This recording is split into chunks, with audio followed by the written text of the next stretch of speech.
Hello everyone, आज फिर हाजिर हूँ सीरीज के थर्ड एपिसोड के साथ। पिछले एपिसोड में हमने देखा था कि हमारे हीरो को आखिरकार वो लेजेंडरी स्पिरिट गेम मिल गया जिसकी एंशिएंट मेडिटेशन मेथड फॉलो करके वो सिंगल नाइट में मेजर रियल ब्रेक थ्रू कर चुका था। लेकिन ये ह्यूज सीक्रेट किसी को भी लीक नहीं होना चाहिए था, इसलिए पब्लिक में वो डेलिबरेटली वीक और एवरेज कल्टिवेटर की एक्टिंग करता रहता है ताकि कोई शक न करे।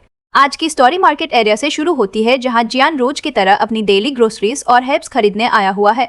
अचानक दो लोकल थग टाइप के बदमाश वहां पहुंचते हैं और दुकान के सारे सामान को नीचा दिखाने लगते हैं। ये सब एक्सपायर्ड माल है, बासी चावल, सड़ा हुआ सामान, कोई मत खरीदो यहाँ से। दुकानदार अंकल घबरा जाते हैं लेकिन कुछ बोल नहीं पाते। ठीक उसी समय सीन में एंट्री होती है उस आरोगेंट सीनियर डिसाइपल की जिससे जियान की पहले ऑलमोस्ट डेडली कॉन्फ्रंटेशन होने वाली थी। अब तक जियान को पूरी कॉन्स्पिरेसी क्लियर हो चुकी थी। ये सब प्लान ड्रामा है सीनियर के हीरो बान का, लेकिन वो क्यूरियस था, सोचा चलो फुल एपिसोड तक देखते हैं क्या ट्विस्ट आता है। एपिसोड की ओपनिंग सीन में दिखाया जाता है कि सीनियर को देखते ही वो दोनों थग्स के चेहरे सफेद पड़ जाते हैं, स्वेट आने लगता है। सीनियर खुद को ग्रेट सावियर मोड में आकर बोलता है, चिंता मत करो सब, मैं यहाँ हूँ, इन जैसे लो लाइफ्स को मैं हैंडल कर लूंगा। वो दुकानदार और बाकी कस्टमर्स को प्रोटेक्ट करने का बिग क्लेम करता है। दोनों थग्स के डरते हुए एक्सप्रेशंस देखकर सीनियर मॉकिंगली कहता है, अरे लगता है तुम दोनों की हड्डियां पहले ही टूट चुकी है। फिर ये पॉइजन इफेक्ट किसने दिया तुम्हें? कौन सा वीक पॉइजन था जो इतना जल्दी असर कर गया? ये सुनकर मोटा थग, जिसे हम मोटू भाई कह सकते हैं, अपने पतले साथी फाटलू को इशारा करता है, जल्दी एक्टिंग मोड ऑन कर, फुल ड्रामा चला। फाटलू तुरंत ओवर एक्टिंग शुरू करता है, जमीन पर लेटकर पेट पकड़ता है, चीखता है, आहा बहुत दर्द हो रहा है भाई, लगता है पेट में आग लग गई है, मौत आ रही है। उसकी हालत इतनी ड्रामेटिक दिखती है जैसे रियल क्रिटिकल कंडीशन हो। मोटू इमोशनल वॉइस में बोलता है, देख लिया आप सबने, मेरा छोटा भाई कितना सीरियस इल हो गया है, फिर भी मैंने इसकी जान जोखिम में डालकर इसे यहाँ तक लाया, सिर्फ इसलिए कि जो हमारे साथ हुआ वो किसी इनोसेंट के साथ न हो। मैं चाहता हूँ कि इस क्रूअल शॉप ओनर के ब्लैक डीड्स सबके सामने आए ताकि उसकी दुकान हमेशा के लिए बंद हो जाए और कोई और विक्टिम न बने। ये ड्रामेटिक डायलॉग सुनकर सीनियर का गुस्सा पीक पर पहुंच जाता है। वो एक पावरफुल कि इन्फ्यूज्ड पाम स्ट्राइक मारता है, तूने बहुत बड़ी गलती की। सीनियर शॉक्ड लेकिन इम्प्रेस्ड होकर कहता है, अद्भुत, इतनी पेनफुल कंडीशन और सीरियस इंजरी के बावजूद तुमने मेरे सबंता पट्टा पावर वाले अटैक को न्यूट्रलाइज कर दिया। मतलब तुम्हारी फाउंडेशन और मार्शल्स के लेवल बहुत सॉलिड है। तुमने मुझे जेन्युइनली सरप्राइज और रेस्पेक्ट दिला दिया। इस अनएक्सपेक्टेड कॉम्प्लीमेंट से दोनों थग्स और ज्यादा नर्वस हो जाते हैं क्योंकि प्लान अकॉर्डिंग टू सीनियर को हीरो बनना था, लेकिन अब वो प्रेज रॉन्ग डायरेक्शन जा रही थी। सीनियर उनके पैनिक को सेंस करके एक और डेवास्टेटिंग फॉलो अप अटैक करता है, इस बार फुल फोर्स की वेव। दोनों थग्स सीधे दीवार से टकराते हैं, ब्लड कॉफ करते हुए गिर पड़ते हैं। सीनियर मन में खुश होता है, अब क्राउड मेरे सामने हीरो वर्शिप करेगी। लेकिन जियान दूर से सब देखकर इनर मोनोलॉग में हंसता है, कितना प्रेडिक्टेबल और ओवरयूज्ड ट्रोप है ये। बैड गाइस को पब्लिकली ह्यूमिलिएट करके दामसल इन डिस्ट्रेस सेव करके इंस्टेंट हीरो बनना, एक्टिंग डिपार्टमेंट से अवार्ड मिलना चाहिए इसे, Oscar for best supporting drama. दुकानदार अंकल कंफ्यूज थे, मैंने इस सीनियर का क्या उपकार किया जो अचानक मेरी साइड ले रहा है? शायद उसकी कोई पर्सनल रीजन होगी, लेकिन दुकानदार की यंग डॉटर को पूरा सेंड फिशी लग रहा था। वो क्वाइटली मॉम से कहती है, मॉम प्लीज यहाँ से चलते हैं जल्दी, कुछ गड़बड़ है। मॉम उसे शांत करती है, अभी सिचुएशन हीटेड है, चुप रहो, देखते हैं क्या होता है। अब दोनों थग्स फेक रेज मोड में आकर सीनियर पर चिल्लाते हैं, अरे तू कौन होता है हमारे पर्सनल मैटर में नोज डालने वाला? हिम्मत कैसे हुई फिजिकल अटैक करने की? हम पुलिस बुला देंगे। सीनियर प्राउडली चेस्ट फुलाकर इंट्रोड्यूस करता है, सुन लो सब, मैं हूँ थंडर क्लाउड सेक्ट का कोर सीनियर डिसाइपल, नाम है हुओ फेंग। मैं सेक्ट के टॉप 10 इनर कोर्ट मेंबर्स में से एक हूँ। मेरे एक इशारे पर तुम दोनों की कल्टीवेशन बेस डिस्ट्रॉय हो सकती है, तुम्हारी फैमिली तक इम्पैक्ट पड़ेगी। थंडर क्लाउड सेक्ट का नाम सुनते ही दोनों थग्स का पूरा बिहेवियर फ्लिप हो जाता है। वो घुटनों पर बैठकर बेग करते हैं, सीनियर हुओ, गलती हो गई, मर्सी कर दो। अगर ये दुकानदार आपका कोई डिस्टेंट रिलेटिव या फ्रेंड है तो आज के बाद हम कभी इस एरिया में डिस्टर्ब नहीं करेंगे, प्रॉमिस। अपना स्क्रिप्टेड रोल परफेक्टली निभाने के बाद वो सीनियर के इशारे का इंतजार करते हैं। हुओ फेंग सीक्रेटली आइज से गेट लॉस्ट नाउ सिग्नल देता है। दोनों चुपके से उठकर भागने की कोशिश करते हैं, लेकिन जियान अपनी न्यूली एनहांस स्पिरिचुअल सेंस और मूवमेंट टेक्निक यूज करके लाइटनिंग स्पीड से उनके आगे आ खड़ा होता है। अरे भाइयों, इतनी जल्दी भाग क्यों रहे हो? अभी तो पार्टी शुरू हुई है। दोनों थग्स शॉक्ड और कंफ्यूज्ड, ये लड़का अचानक कहाँ से आ गया? पहले तो वीक दिख रहा था। जियान स्माइल के साथ कहता है, वाह भाई, क्या मास्टर क्लास एक्टिंग थी। कि स्टॉप एक्टिंग एकेडमी से ट्रेनिंग ली है, हॉलीवुड लेवल की ओवर एक्टिंग। जियान का सडन इंटरफेरेंस देख हुओ फेंग, जो रिलैक्स मोड में था, अब हेविली टेंस हो जाता है। जियान दोनों थग्स को कॉलर पकड़कर शॉप के बाहर फेंक देता है जैसे वास्ट सेक्स हो। फिर आसपास जमा क्राउड को एड्रेस करता है, दोस्तों इन जैसे एलिमेंट्स को ऐसे छोड़ना डेंजरस है। आज इन्होंने मिस्टर वैंग की ग्रोसरी शॉप को टारगेट किया, कल ये किसी और की क्लोथिंग बुटीक, मेडिसिन स्टोर या फ्रूट स्टॉल पर हमला करेंगे। अगर आज इनकी हिम्मत नहीं तोड़ी तो कल ये हम सब पर अटैक करेंगे सारे। लोकल शॉपकीपर्स और कस्टमर्स की आंखें खुल जाती है। वो सोचते हैं जियान सही कह रहा है, अगर आज वांग को फ्रेम किया जा रहा है तो कल हमारी बारी आएगी। हम सब लकी थोड़े हैं कि कोई पावरफुल सीनियर आएगा बचाने। हमें इन थग्स को सबक सिखाना चाहिए। क्राउड इंस्टेंटली अग्रेसिव हो जाती है, स्लोगन्स लगाने लगती है, इन्हें सजा दो, ऐसे गुंडों को बर्दाश्त नहीं। हुओ फेंग का मुंह सूख जाता है, उसकी मास्टर प्लान उसी पर रिवर्स अटैक कर रही थी। वो सोचता है अब इन दोनों को कैसे बचाऊं, कहीं डर के मारे ये मेरी इन्वॉल्वमेंट एक्सपोज न कर दे।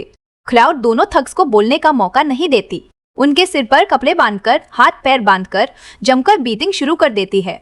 दोनों की कंडीशन इतनी पैथेटिक हो जाती है कि हिल डुल नहीं पा रहे। हुओ फेंग पैनिक में है, कहीं सीरियसली इंजर्ड या डेड तो नहीं हो गए। मैं तो बस लाइट शो देना चाहता था। जान हुओ फेंग की रेस्टलेसनेस क्लियरली देखकर एंजॉय कर रहा था। वो क्राउड को और प्रोवोक करता है, भाइयों लगता है इनको और हार्ड लेसन की जरूरत है। पता नहीं इन थग्स ने कितने फैमिलीज को रूइन किया होगा। ऐसे क्रिमिनल्स को परमानेंट सोल्यूशन देना चाहिए, एलिमिनेट देम। क्राउड ब्लडथर्स्टी होकर अग्री करने वाली थी, तभी हुओ फेंग डेस्परेट होकर बीच में कूदता है, रुको, इतनी एक्सट्रीम पनिशमेंट नहीं देनी चाहिए। गलती हुई है लेकिन लाइफ लेना तो मच है। जियान काउंटर करता है, सीनियर अगर ये सक्सेसफुल हो जाते तो मिस्टर वैंग की शॉप बैंकरप्ट हो जाती, पूरी फैमिली रोड पर आ जाती, डेट कलेक्टर्स आते, सुसाइड तक की नौबत आ सकती थी। ऐसी डिस्ट्रक्शन करने वाले का जिंदा रहना जस्टिस नहीं। हुओ फेंग बहुत प्लीडिंग करता है जान को कन्विंस करने की, लेकिन जान मौका पाकर उस पर डायरेक्ट एक्यूजेशन लगाता है, वरिष्ठ हो आप इन थग्स की इतनी स्ट्रॉन्ग डिफेंस क्यों कर रहे हैं, कहीं पहले से कनेक्शन तो नहीं? परसों मैंने आपके पास जो सस्पिशियस पाउच देखा था वो एग्जैक्टली इनके जैसा था, कहीं आपने ही पेमेंट देकर ये बदनामी का ड्रामा सेटअप नहीं किया? हुओ फेंग पागल हो जाता है, नहीं भाई मिसअंडरस्टैंडिंग है, शायद मेरे ध्यान ना होने पर इन्होंने मेरे बैग से चुरा लिया होगा, वैसे मैं तो इन्हें फिनिश कर रहा था, रिवेंज लेने की सोच रहे होंगे। जियान समझ जाता है कि आसानी से कॉन्फेस नहीं करेगा। वो क्राउड की तरफ मुड़कर बोलता है, देखा अब चोरी का एंगल भी आ गया। सीनियर इसने आपका वैल्यूएबल आइटम स्टील किया है, आप ही इनको जस्टिस दो, फिनिश देम ऑफ, कल कोई मेजर क्राइम न हो जाए। सिचुएशन कम्प्लीटली खाओटिक हो जाती है। हुओ फेंग ट्रैप्ड इन डिलेमा, अगर बचाएगा तो सीक्रेट एक्सपोज, अगर नहीं बचाएगा तो थग्स उसकी पोल खोल देंगे। मजबूरन वो जियान के प्रेशर में आगे बढ़ता है। जियान उसका शोल्डर थपथपाता है, जाओ सीनियर, डू द नीडफुल, मार डालो इन्हें जस्टिस के लिए। अब दोनों थग्स कंप्लीट ब्रेकडाउन में आकर चिल्लाते हैं, सब सुन लो, ये हुओ फेंग ने हमें हैवी पेमेंट दिया था, कहा था राइस और हर्ब्स वाली शॉप में काओस क्रिएट करो, दुकानदार को बैड नेम करो, स्केयर टैक्टिक्स यूज करो और वो खुद हीरो बनकर आएगा सेव करने। हमने उसका ऑर्डर पूरा किया, लेकिन अब हमें ट्रैप करके किल करवाना चाहता है ताकि कोई एविडेंस न बचे। हुओ फेंग फ्यूरियस होकर, प्यूर नॉनसेंस, ये डाइंग डिक्लेरेशंस है, बिलीव मत करना। लेकिन क्राउड अब 100% हुओ फेंग के खिलाफ। वो कहते हैं, हमने कभी इस शॉप का नाम नहीं सुना था। हुओ फेंग खुद आया था कैश बंडल लेकर, बोला मैं उस लड़की से सीक्रेटली लव करता हूँ, उसके फादर को इम्प्रेस करने के लिए हेल्प चाहिए।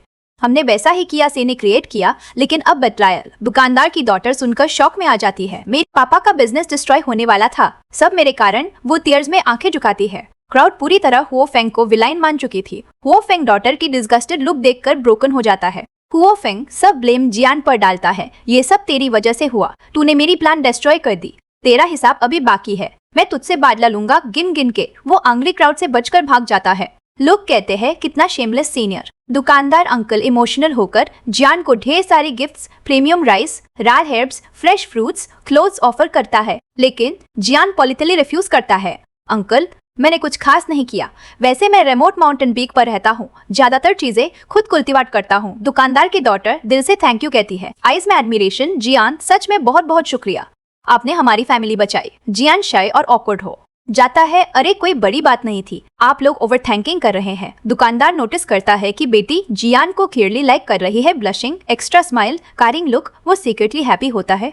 वो जियान से कहता है, बेटा आज तुमने जो रिस्क लिया हमारी हेल्प के लिए, कहीं वो हुओ फेंग सेक्ट में तुम्हें टारगेट न कर ले, वो पावरफुल है। जियान कॉन्फिडेंटली, अंकल टेंशन मत लो, हमारे आजियोर मिस सेक्ट के स्ट्रिक्ट रूल्स है, वहाँ वो ओपन में ज्यादा दादागिरी नहीं दिखा सकता, चाहे कितनी भी हेट्रेड हो, वो मुझसे ज्यादा नहीं बिगाड़ पाएगा। दुकानदार मुझे पूरा यकीन है तुम संभाल लोगे, लेकिन फिर भी एक्स्ट्रा केयरफुल रहना, हमारी फैमिली की वजह से तुम्हें कोई डेंजर नहीं चाहिए। देखकर अच्छा लगता है जब कोई जेन्युइनली कार करता है। जियान स्माइल करता है, प्रॉमिस अंकल, मैं डबल केयरफुल रहूंगा। इसी बीच डॉटर मॉम को सीक्रेट सिग्नल देती है, मॉम समझ जाती है और स्वीटली कहती है, जियान बेटा इतनी देर हो गई, आज हमारे साथ डिनर जरूर करो। घर का बना फ्रेश फूड तुम्हें अच्छा लगेगा, हम सब मिलकर खाएंगे। जियान को पूरा सीने समझ आ जाता है, डॉटर लाइक कर रही है, फैमिली भी अप्रूव कर रही है। वो नर्वस और शाय होकर तुरंत एक्सक्यूज बनाता है, अरे आंटी बहुत अच्छा लगता, लेकिन याद आया मुझे अर्जेंटली अपना कल्टीवेशन रोप क्लीन करना है, एल्डर इंस्पेक्शन है कल, अगर डर्टी पाया तो स्ट्रिक्ट पनिशमेंट मिलेगा,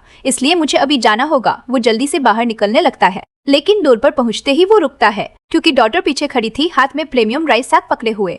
वो सॉफ्टली कहती है, ये ले लो जियान, हमारे तरफ से स्मॉल थैंक यू। जियान और ज्यादा शर्मा जाता है, साग लेता है और भागता हुआ थैंक यू बाय। दुकानदार फैमिली उसे जाते हुए देखती है, सब खुश थे, हमारी बेटी ने सही लड़के को पसंद किया।